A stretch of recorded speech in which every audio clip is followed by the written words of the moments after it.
All right, well, welcome everyone to the April 7th Historic Architectural Review Board for Harrisburg. Our first order of business is roll call. Mrs. Gribble, Here. Ms. Rucker, Ms. Bennett, Mr. Henry, and Ms. Ziegler. Okay, great. Next on the agenda is a review of our minutes from the March 3rd, 2025 meeting. Did everyone have a chance to review those this afternoon? Any questions, comments, revisions? No? Any motions? Okay, I have a motion and a second. All those in favor say aye. Aye. Opposed? No abstentions. No abstentions. Motion carries. All right. We have no applications to review today, so the only item on the agenda is under other business for a preview of some of the work that will come in a later application for the Broad Street Market work. So our typical procedure is just to state your name and address for the record. You would state your name and address. Rebecca McCormick, 226 West Market Street, York, Pennsylvania. And I'm Peter Colo, also 226 West Market Street, York, Pennsylvania. Okay, and usually we have a review of an application, a summary to go through, but I guess in this case we don't. So should we just open up the floor, or would you like to state a few things initially here, Jeffrey? Yeah, so tonight's meeting is just a preliminary presentation to the board to provide some information and background about details on the reconstruction of the brick building. And this is to solicit questions or comments from the board members ahead of a formal presentation at next month's meeting on May 5th, in which a more full presentation and documentation would be provided to the board. But they did want to get, again, they did want to get that feedback from the board as far in advance as possible for that final formal submission. And, you know, we felt that because there was no applications on tonight's agenda, that this would be a good time to have the board review this, as opposed to maybe just sending this out via email and soliciting feedback. So with that being said, we haven't provided a formal case report or review of the project because there's really not a final formal proposal to review. With that, I guess I'll just turn the mic over to the applicants so that they can provide a little bit of background on the Broad Street Market brick building reconstruction. Sure, and just one item, Rebecca and Peter, you both represent Murphy and Denton Hafer Architects, right? That's correct. And working for the city on the project. That's correct. All right, yeah, if you want to walk us through your PowerPoint presentation, that would be fine, unless you have some intro words of wisdom for us. We'll just dive right in. Okay. So, as Jeffrey was saying, this presentation is focused solely on the brick building restoration scope of the project. So we will probably be back again at a later date to talk about other parts, but right now it's just the brick building. So Pete and I have been, and our team have been doing a lot of research and trying to find as many historic images as we possibly can of the brick building in order to be, accurate to the different components of the building restoration. So we've been to the state archives, we've been to the, we've had some help from Historic Harrisburg, we've been to the Pennsylvania State Library at the Forum, and have gathered as many historic images as we can. So these are just some of those images.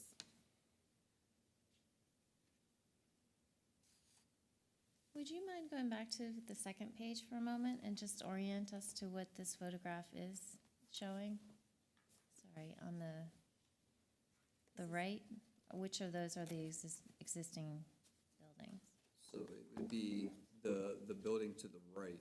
The building to the left is the wood structure that was previously on the plaza, and that was taken down as part of the previous project when the plaza project was constructed. So this street is no longer.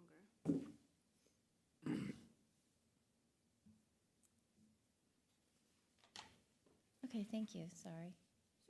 Continue. And that picture really is more relevant as we develop the rest of the big picture stuff, but we did find some good images of the interior and exterior. This really is the key image that we found, and we're going to come back to it later in the presentation because this is the earliest exterior image that we could find, and we were able to get a high resolution version of it. So we've really been studying this one quite a bit. This is the eastern facade? That is the east facade, yes, it's the side that suffered the fire.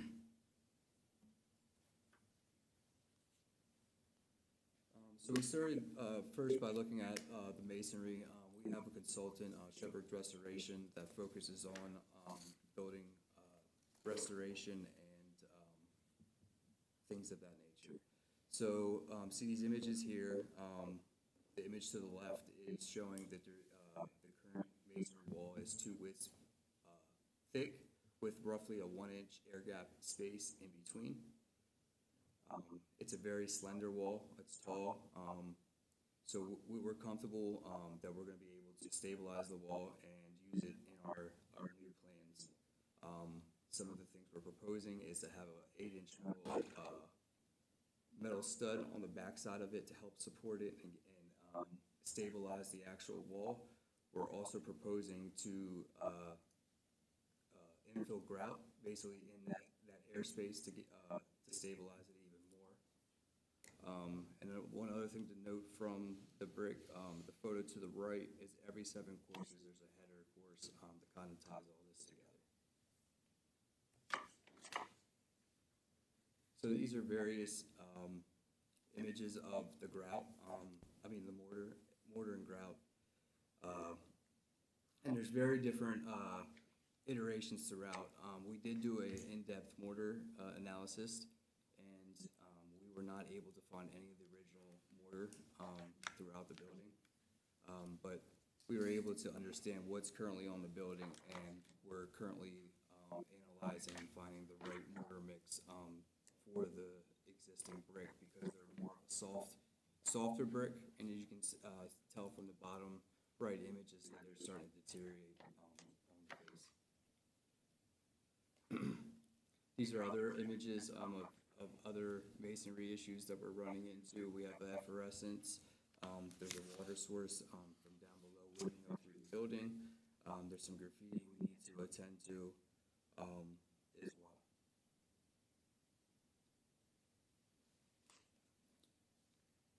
The worst area in the non-burn section, this is an image of, the image to the left is the interior side, and the image to the right is the exterior, and it would be the southwest corner of the building.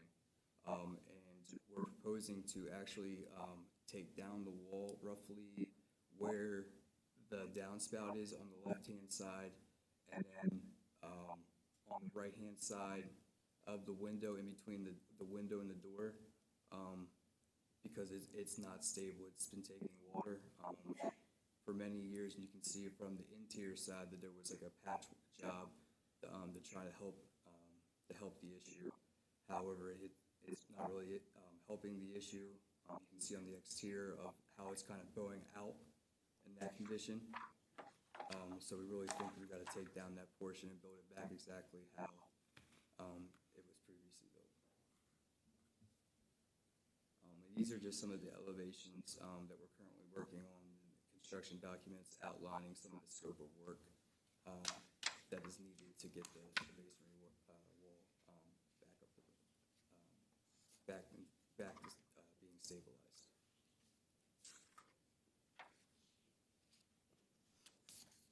We're also looking at the wood accents and documenting them in great detail and remaking these in wood that would be painted out with our restoration portion.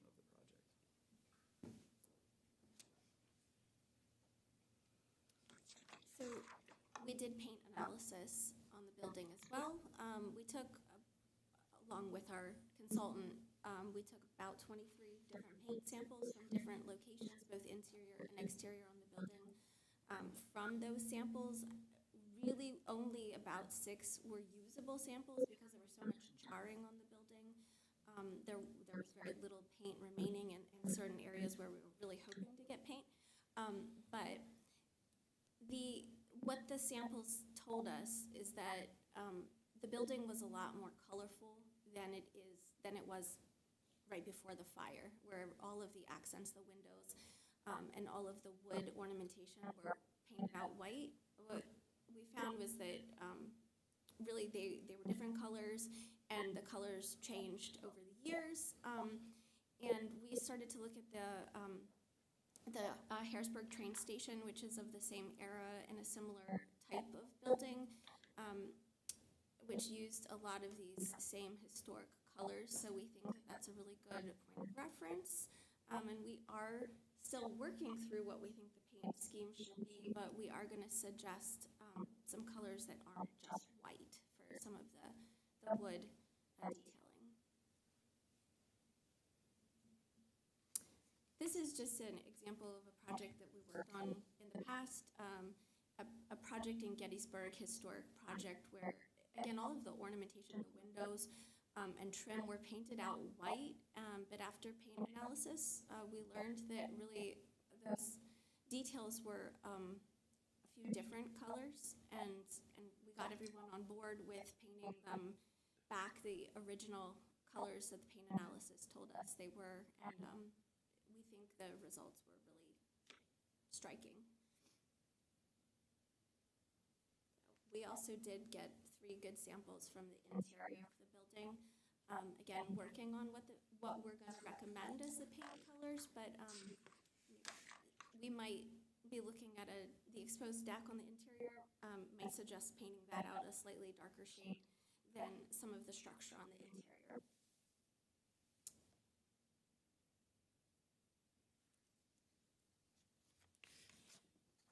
So going back to this original photo, which we believe is around 1907, some of the things we notated in our review would be some of the door heights, the type of doors that were being used. We examined the windows in great detail to try to figure out how it was previously built and currently where we're at. This is like a screenshot. The image to the right is from the 1907 image, and the image to the right here is prior to the fire. And if you look at the transom height in comparison to the door, the doors were a lot taller previously than they were prior to the fire. So we're proposing to enlarge the doors back to the original size and have the transom go back to the original size as well. We did reach out to window manufacturers, as Rebecca will talk about next, and it actually helps our cases. There were some window sizes that the companies were worried about, so this helps us as well. So this is just an example of what we're going to propose. So it's a 6-panel double door. This is the main center door on the east side. So roughly, previously it was around 7 feet prior to the fire, and these doors are roughly 8 feet tall. And then the doors on the north and south elevations, again, we're zooming in on this image, and we're seeing that this is a 4-panel door, and that's the bottom image here in the center. And then the drawing here in the center that's at the top, that was prior to the fire. So really, it's only the short sides of the building, the east and west ends, where the doors were taller, because those are sort of the main public entry points to the building. The doors along the long side were shorter.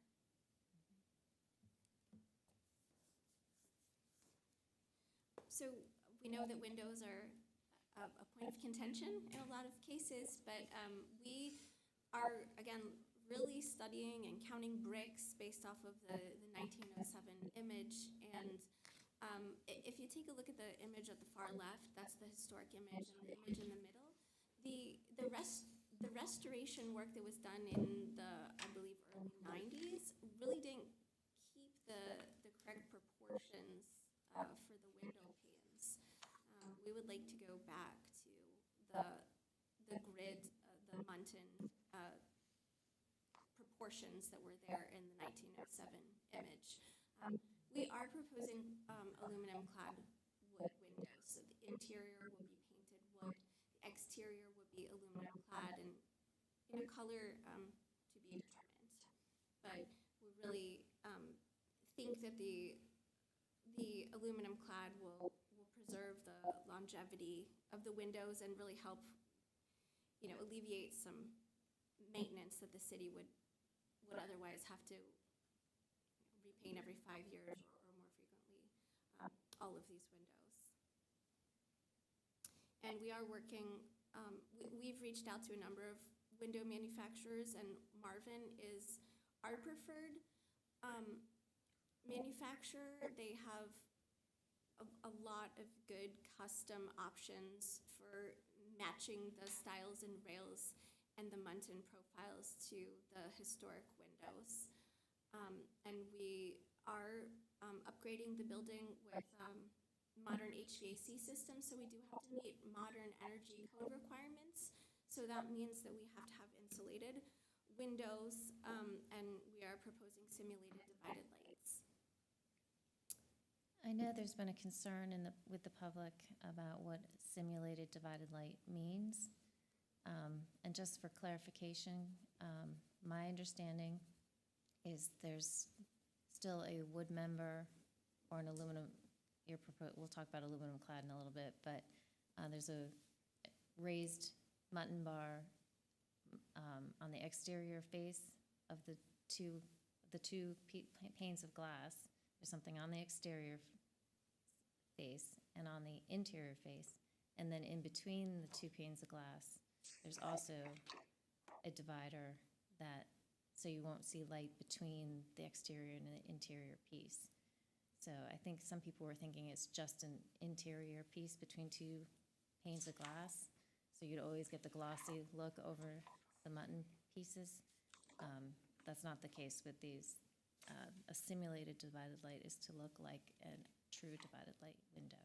Correct, yes. We would certainly propose the Muntins on the interior and exterior, just like in the bottom row, second column from the left. And then the spacer in between the two panes of glass so you can't see through them.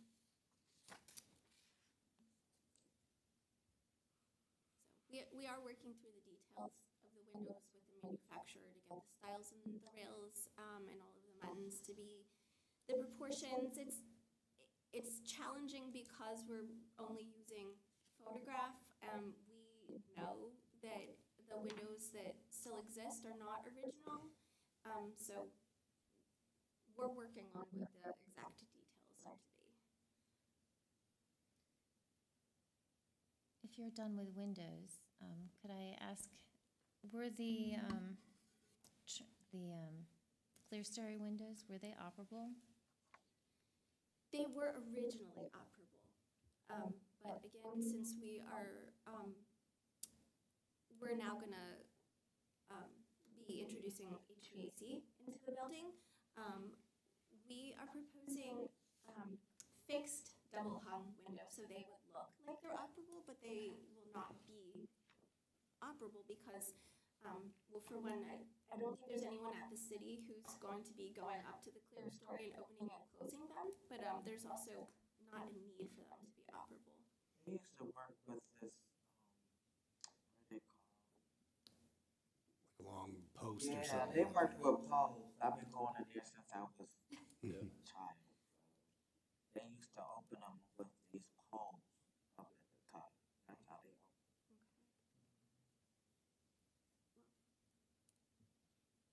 What we are, the manufacturers can make operable double hung windows, but we don't see the need for them to be opened. And I do think it's probably important to note that they had to open them at that point to allow like airflow through, and if the building's gonna be air conditioned, there Yeah, won't be wouldn't that be that. need for that, type of, operation of the windows, so. Are they still gonna have ceiling fans? No, I don't think we're gonna need ceiling fans, to be honest. We'll have HVAC upgrades.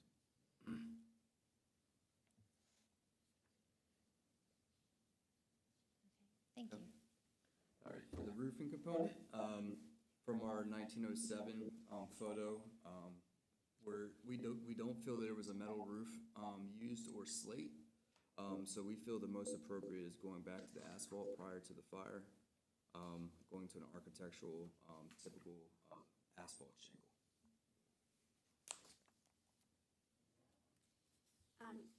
And because we do have to bring the envelope of the building up to current energy code, we are proposing to add insulation above the decking. So the way that we're proposing to detail it is to, you're required to have continuous insulation along the building envelope. So where the roof stops at the walls, where there's an overhang, we can taper the insulation down because we will have achieved insulation up to the wall edge, and then we can taper it down so that we have the same size fascia that existed before. So from the short side elevations, we'll be tapering it towards the front and towards the long side, so that, again, when you're looking at it from the ends, and you'll be slightly lower than in the vantage point, you won't see the thickness of the insulation beyond. And we feel that's more fitting, just so, because of the market having the exposed decking and the roof joists on the interior, we feel that's an important component of the market. We'd like to retain that.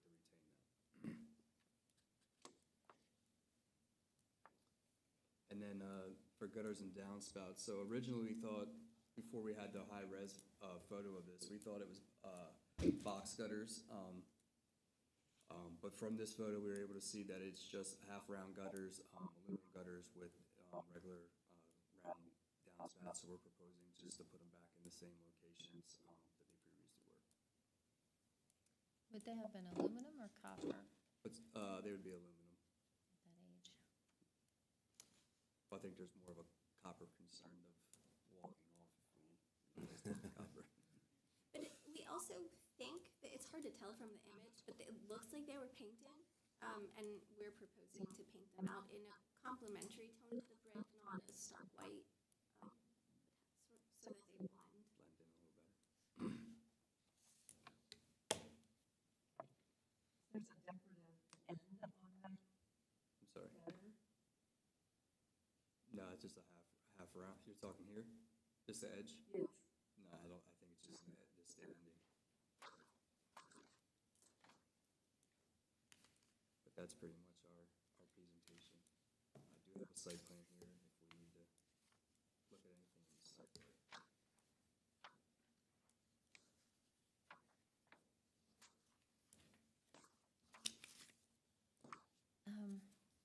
You were talking about the roof and tapering it where it has the overhang, which makes a lot of sense, except on the end condition, when you have that fascia board still, will you extend it upward to compensate, or it's a, Oh, you mean Awkward. at the lower roof? well, both, I guess the higher peak is more out of the view, but you still have to, it looks like there's still a fascia board and some brackets, right? So, compensating, well, how many inches different is it? Well, You're still working on that? yeah, we're still working on it, but we're trying to get as thin of an assembly as we can, but we're thinking it's gonna be 6 inches added to the outside. So, That's what that's the insulation height. Because we're thinking, once we get down, we should be able to taper it down to like an inch or two taller than what the existing fascia is, which is roughly around 6 inches. Right, on the sides, Yeah. on the long lengths, but I'm talking about at the peak, there's still a board there as well. decorative board with some brackets. Right, so the roof does overhang the east and west faces as well, so we'll be able to taper it at that edge in As well. addition to the long Okay. side, so that you don't have like a really beefy Yes. breakboard at the gable edge. Okay, good. Yeah, that's that question. And I guess all of the imagery that's included in the packet and that I've seen don't really have a bird's eye view. So we don't know what kind of roof was there. And if asphalt was there last, we can't, as Harb's purview, I'm not sure we can make demands to another type, but but given the age of the building, I'm not sure asphalt's appropriate. Have you done research in historic newspapers to see if there's ever a description of materials? Yeah, we weren't able to find anything. We went to the State Archives building for a full day. And how about the historic train station? I'm getting back to that picture. What is the roof material on it? It certainly wouldn't have been composite material. I think that's a good question. I don't know that we've, That's for the sort of about the same era, but still 10 or 15 years difference. Yeah, I think I'd like to see some more typical buildings of that same age, what kind of roofs they might have had. A metal roof to me sounds right, but The other building that was there and what's now the plaza had, looks like a standing seam metal roof in the historic photo. To me. that's what I was looking for. That photo. Right, the wood building. Mhm. So I don't remember when that was built, but that seems like a better option.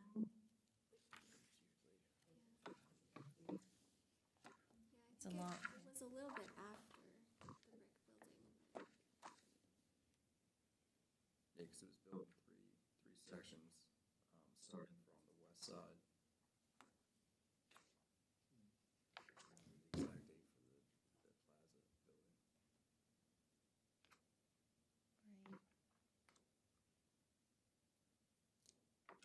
right.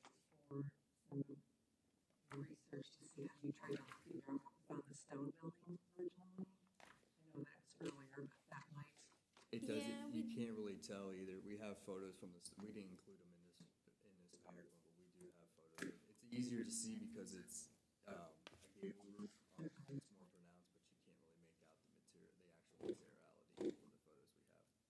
yeah, we also thought that they were different enough that it wouldn't necessarily matter. I think the other thing that we might come up against is that if we do have quite a low slope on the lower roof. I'm not sure that a modern standing seam manufacturer would warranty a roof at the pitch that we have it. We're barely making it with the asphalt shingles. is that actually visible from the lower section? Is the roof visible from the? Not, you'd have to be across the street, like really looking across. Like we did some studies actually standing, if you'd be on like the sidewalk, roughly at where the red one, there's no way that you're gonna see, even when we're building up, that you'd even be able to see where it tapers back, like that tapers down and tapers back, that hard line. Which makes me think maybe it might be important to do a little more work on the historic material, and then perhaps even if you could only do it on the top section, the top section. And keep that, or you say that angle is also too, Cheyenne? Right. They do make low slope metal standing seam roofs. You might want to look into that. They don't always, There are criteria, right. And match the building on Third Street. The stone building? We just have the original. That's what we were just talking about. We don't know what was on each roof, and we're just trying to find something period appropriate. Originally, that's what we're trying to determine.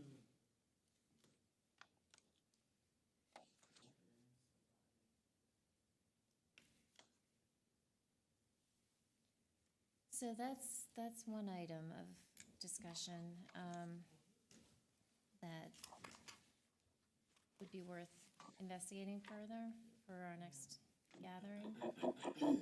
And then let's talk more about the aluminum clad windows, and I kind of see the metal roof idea helping to justify some aluminum clad windows potentially.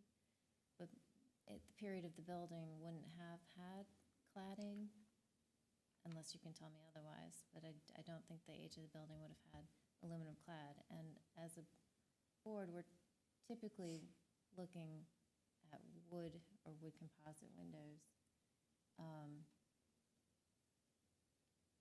And very, well, my memory doesn't, I don't have many cases in my memory of when we've approved aluminum clad windows, unless they were a more recent historic building.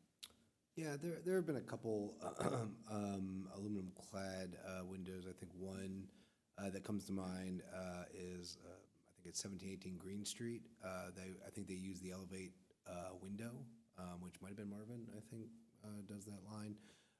So, you know, the board, now, in that case, I believe that was like a side elevation and maybe even like an upper floor, so there might have been the justification being it's out of the touch zone, not on a primary facade, and obviously a building like the Broad Street Market has many more frontages on the public right of way, and there's also a higher priority than a row home in the middle of, you know, some block in Old Uptown. And you know, this was, I did warn the project team, I said, you know, the windows and the materiality will probably be one of the biggest things. But you know, I think given the number of windows that they have up there, and I know in some cases when we're talking about a wood composite window, that we've heard from several property owners that you get to a certain size and the manufacturers just aren't making those. And maybe you can go special order these, but I think we also, in the consideration of everything that's being proposed as part of this reconstruction, is, you know, what's it going to cost? Because this is not a single home. This is like a really large building, and you know, I don't know myself where necessarily all the money's coming from, whether this is from the insurance payout, and therefore, you know, it's somewhat limited in terms of what resources we have available. But you know, making sure that, I think first and foremost, that the building gets back up and running and is code compliant. I know this is another topic of issue that the board has discussed of, you know, what is permissible as far as a new alternative material if the greater interest in the retention of the building, the longevity of the building, you know, making sure that the property is something that people are going to want to buy and invest in and live in the future is a consideration for the board. And, you know, I think this, in many cases, these issues that might have been, you know, secondary or even tertiary in some cases, in other reviews, really come to the fore in a project like this, given its visibility, given its importance, you know. And so, yeah, I think there is certainly those questions of, well, was that a metal roof? Do we want to allow aluminum clad windows? And, you know, it's definitely something that, again, I know the project team has spent a lot of time investigating and researching on. And, you know, their point about the maintenance of it is a good point, because, again, there's a lot of windows in these buildings. And if there have to be wood windows and we're having to have, you know, the facilities department go out there and repaint every other year, every third year, you know, do we have the capacity to be able to do that? Do we have the resources to be able to like fund those things on an ongoing basis? And I think We that, shouldn't recommend wood windows at this point because modern day wood windows don't last.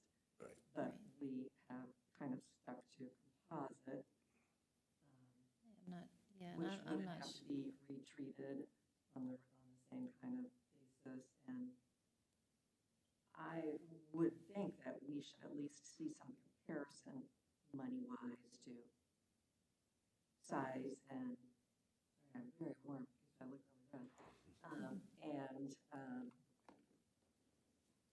wood composite windows there. I kind of tend to lean a little bit the other way from, I think, what you're saying, which is that, yes, it's absolutely essential to get everything fixed and running. But this is our big showpiece. And I'm not sure this is where we want to compromise on a whole list of historic materials. And I do think it's important to do some more research on a roof and to do some more research on windows to see if there's a more historic material available. And at least be able to show us due diligence that you've looked at pricing. right. And I'm sure National Secretary of Interior Standards will come into play as well, which we strive to follow. So when it talks about windows there, we may also, because of the high-profile situation for this building, we may want to, I'm wondering about composite, if that's even appropriate, but I do understand that wood, the new growth wood is not what the old growth wood Like used to be. 7-year lifespan. Right. I've been told, which is So, yeah, windows are always a complication. So we'll have to do some due diligence reading through the Secretary of Interior Standards. And I don't know if there are restrictions on the project for funding sources that also bring that into play. We are doing a PHMC review. Okay. I think we are pursuing some state or federal funding. We can certainly look into composite, but I'm not sure that they would be able to manufacture any of the size that we would need. But then if you could tell us that, then that would answer that. And we do have a cost comparison of the wood to the aluminum clad. However, I think it's more of a question of the maintenance costs down the road, more so than the upfront costs. All wood are certainly more expensive, but they'd also be a lot more time consuming for maintenance. Yeah, personally, I would not want to hold you to all wood, just because I heard from so many window manufacturers that the new growth wooden windows just don't last. That's why composite has become kind of the accepted alternative to that. If you were to do aluminum, or if you were to do composite, would you be able to match, particularly with aluminum? And I think you might have said this in a comment, it slipped past me, match your color scheme, or would we be looking at only standard? I think you can get custom colors in the aluminum clad, yep. I'm guessing these are custom windows anyway? They would all be custom, yes. Now, going back to the doors, they are wood doors that you're looking at, or are they clad also? We're looking to use the wood on the exterior side, and we're doing a similar vestibule layout that was there prior to the fire. And then there'd be like a simulated wood where it'd have a wood veneer on either side, and then there'd be more of like an insulation board in the middle, basically. But it would be On your interior doors? on the interior doors, yes. Okay, which we don't have purview over, but that's Correct, good yes. to know. But 'cause we want to have the that's- wood on, the true wood on the exterior Right. is our goal. And then, but we have to keep the envelope, so we're keeping our envelope per code around the vestibules is how we're addressing it. Right, okay.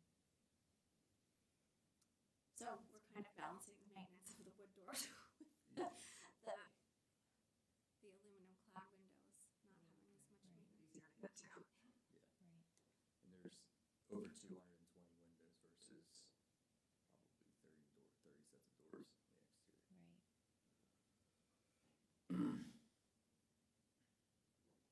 so I think we've reviewed everything. I do have a question about mortar though. Yes, good, thank you. I was just gonna say with brick, was there anything on brick? Not on, I assume you can't reuse the brick, is that correct? Or are you going to try to reuse brick where you can? Yeah, we're gonna try to reuse as much brick as we can, like especially when they're taking down that portion, they're gonna use as much as they can to reconstruct it as possible. But we're working with brick manufacturers now to try to find a match to.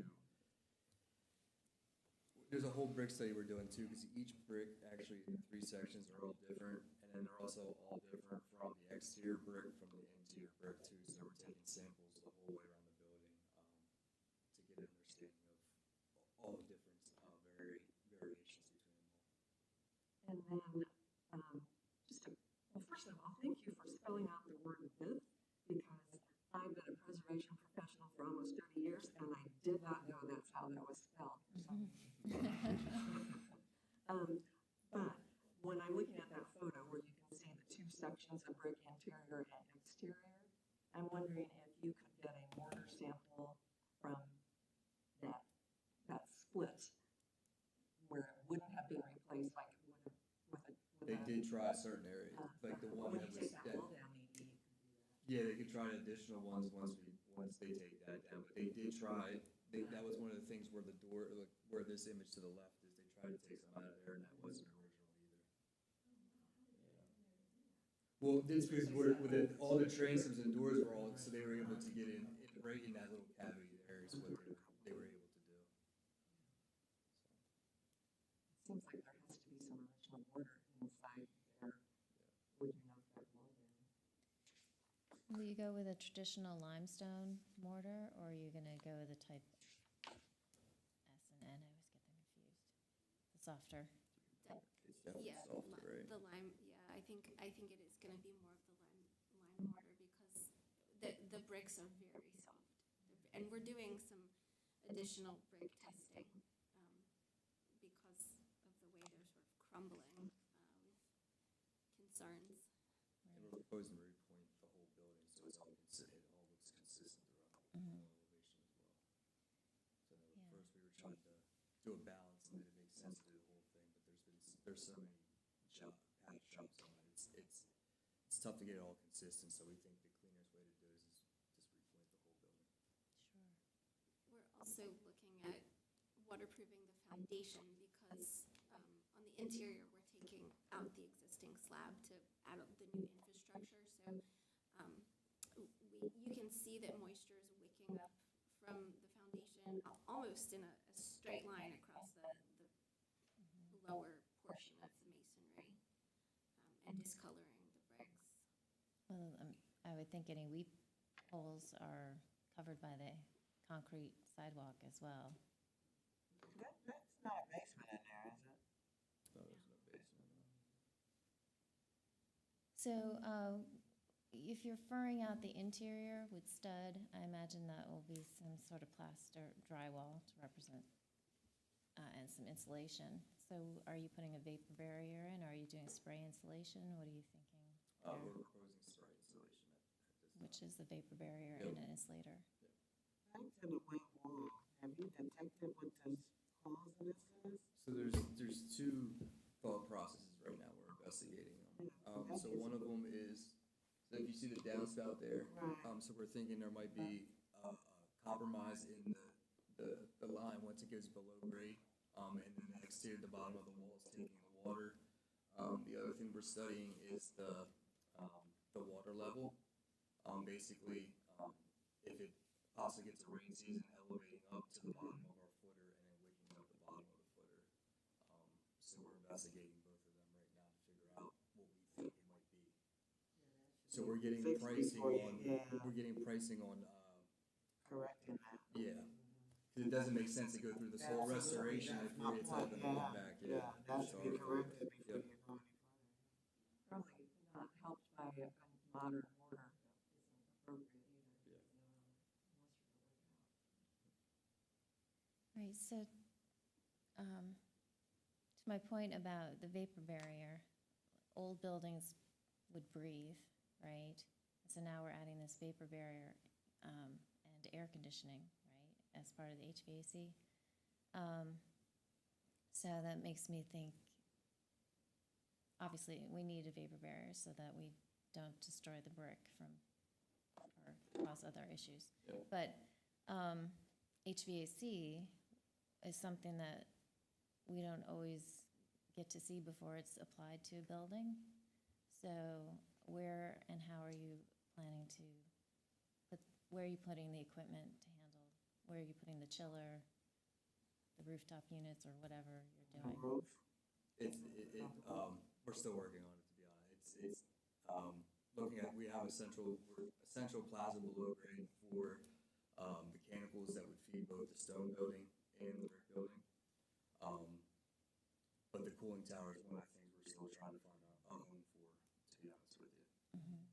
We're just still trying to get an understanding of the size. We should have it we will have an answer this week on the size. So then once we have the size, where's the home for it that makes the most sense, does not have an eyesore for the campus, basically. Because you don't have any boiler room or mechanical room in this building or in the stone building. Correct. Yep. So we're looking to do that below grade in the plaza. So you'd have some sort of access way in the plaza, Yes. flush with the pavement or Yep. bricks or whatever happens there, right? Exactly. Yep.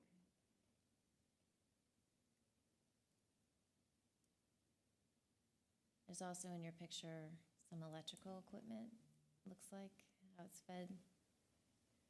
Yeah, it's fed from above right now. If we're, I don't think we're gonna have to do that. The service, I think, is gonna be too large to get from above, so we're still working on that as well. right. Be nice to clean up some of the inevitable spaghetti, so. So I like the underground approach for that as well, if we can create some sort of conduit. Yep.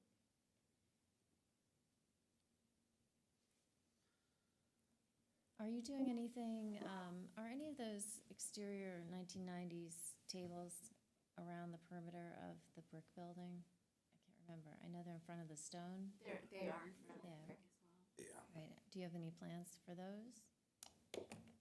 And it's to do away with them, but we haven't really worked out the scope of the north and south walks. Okay. You said stone? On the outside of, around the perimeter, pretty much at the curb line of the sidewalk, there's some posts with tables that were intended to Oh, that kind of. give you, you know, the thing that happened inevitably was in the, Yeah. I think so. In the plaza, people have set up tents and tables, but those were intended to be able to be pulled out and used without bringing your own table. So these are the wooden ones that drop. Right. Yeah, they Right. drop down. Right. They're definitely still I in don't, I never see them anymore. Yeah, I've never seen them in use. Yeah, they used to use them, I remember when they first put them in, because I lived across the street when they first put them in. But, they were put in use that, like, I don't think there was a problem with them till they come down. I remember reading them. People stand at them and eat, which I guess is the purpose of them. I don't know that it's a historic feature, although I'm curious to find out No, what it would, wasn't. My guess is that, I've always thought about this too, is my guess is it was probably supposed to replicate when there were wooden extensions on the outside of the building.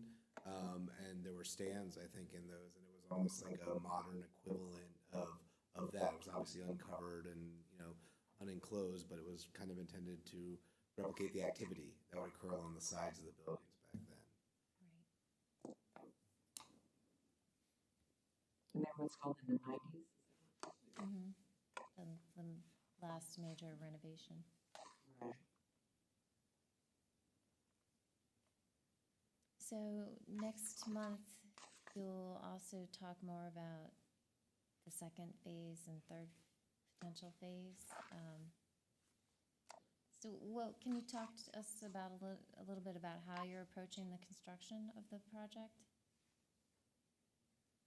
You're doing just the brick building We're just doing the brick originally, building right now. initially, right? Um,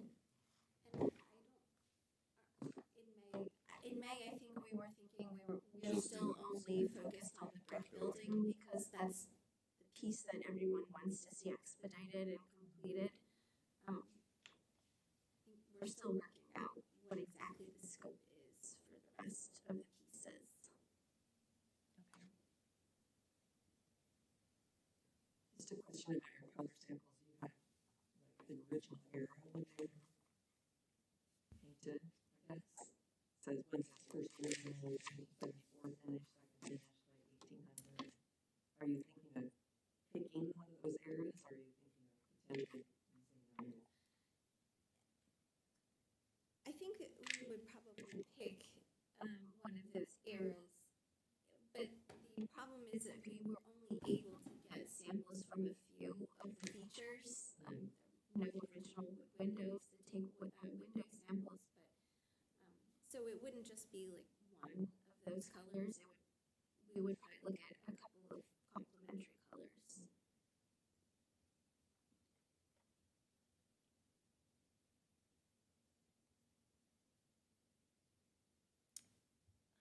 When you go with the insulated glass windows, it looks like in this picture there are some storms or something, or maybe not, maybe they're we just. went through back and forth. We think it's the window, they're actually the windows that are, like the sashes are down, and the windows at the top. At first, yeah, we thought there was some kind of crazy mutton pattern going on, but yes, so the pair of windows and brackets are open, and the others, Right, or sorry, These are- yeah, these vice ones versa. are, you can see these are open at the top here, and then these are fully up. right. But you're not, because you have insulated glass, you won't need any storms. Correct. Are the windows on the lower level gonna be open, open those? No, they're all fixed. They're all gonna be closed? Yep. They do from here. Mechanical Not the AC. systems. You should use the AC all year round. Well, the heat in the winter, yeah.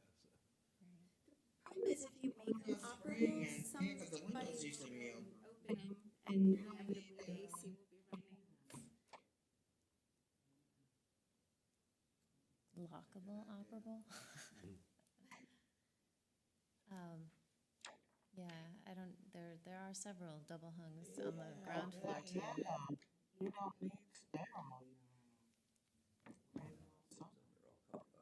Councilman shuffles them up. So when they are fixed double hung, do they have the offset? Yes, From they basically look just like a double hung, they just wouldn't have the mechanism to slide it. Right. So I really don't think it's an issue if, if everyone's very adamant that they are operable. I mean, we can have them made operable, it's really more of a functionality issue. If a particular vendor that's near a window goes and opens it and then the AC's running, there's gonna be a conflict there. You can fix it till they go off. Good compliance issues currently with the vendors. So as far as you're concerned for air conditioning all year round, when we do have shoulder seasons, the spring and fall, we utilize free cooling with the system in there, so it won't bring outside air in, it just won't be done through the window. No, okay. It'll still be fresh air. Yeah, that's what I'm. This is David Baker, he's our facilities manager. Yeah, I can see how there would be problems, but as much as I love the idea of use being the same, typically, it seems like it would be really a challenge to have. They fix it at some of the hotels when you like the window, the air cuts up. And so they have to keep the windows closed in order to have air. You also have to have screens. Health code issues. Windows and screens. So for ventilation and air change, do you need any louvers? As far as for like the HVAC systems, Yeah. Well, we don't know where the equipment is yet, so you don't know if you're gonna need louvers. correct. But if you propose putting making one of these openings into a louver, I think we would wanna know that.